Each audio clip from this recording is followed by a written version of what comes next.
I brought my 3-month-old son Leo to my husband's home for the holidays, but while my son was asleep, my niece, Lana Wright, and her classmates carried him upstairs and threw him down. My baby died right in front of me.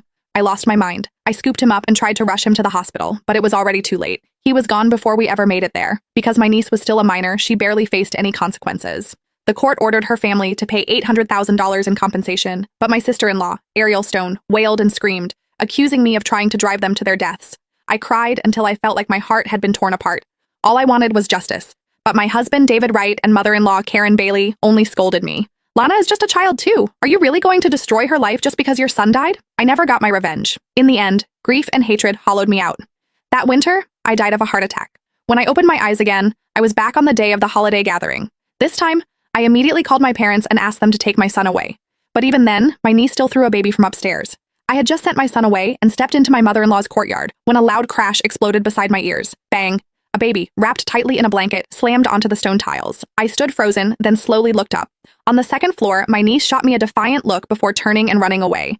My husband and mother-in-law rushed out after hearing the noise. The moment my mother-in-law saw what had happened, she screamed. Her legs nearly gave out beneath her. My husband walked over shakily and glanced at the baby. "Nina," he said, his voice trembling. The baby isn't breathing." I didn't even dare to look. I turned and charged straight up to the second floor. My niece had locked herself inside her room.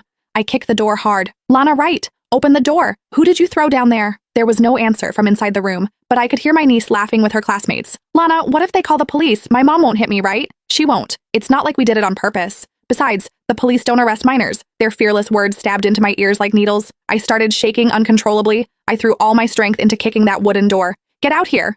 Do you even understand what you just did? This is murder." My husband, who had come up a step too late, quickly grabbed me. His eyes were red as he said, "Nina, calm down. Don't scare them." I stared at him with hatred in my eyes. He had been exactly like this in my last life too. Our son had died, and he was still worried I might scare his niece. My mother-in-law wiped her tears and said, "Lana went a little too far this time, but Nina, don't push it too much. Leo was only 3 months old. He's gone, and that's that. You two can try again and have another baby." I went completely still. It took me a few seconds to realize what she meant. They thought the dead baby was my son, but I had just handed my son over to my parents. So who was the tiny body lying downstairs?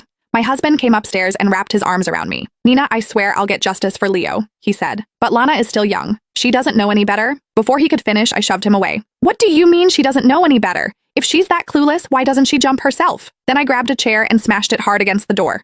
The wooden door rattled violently, shaking so hard it felt as if the whole house was trembling with it. "Lana Wright, get out here. If you don't, I'll break this door down." Why should she get to kill someone and act like nothing happened? Even if the baby who died today wasn't mine, I was still going to get justice for him. When she saw how hard I was smashing the door, my niece shouted from inside, "Stop! If you keep hitting it, I'll jump." I was panting from the effort.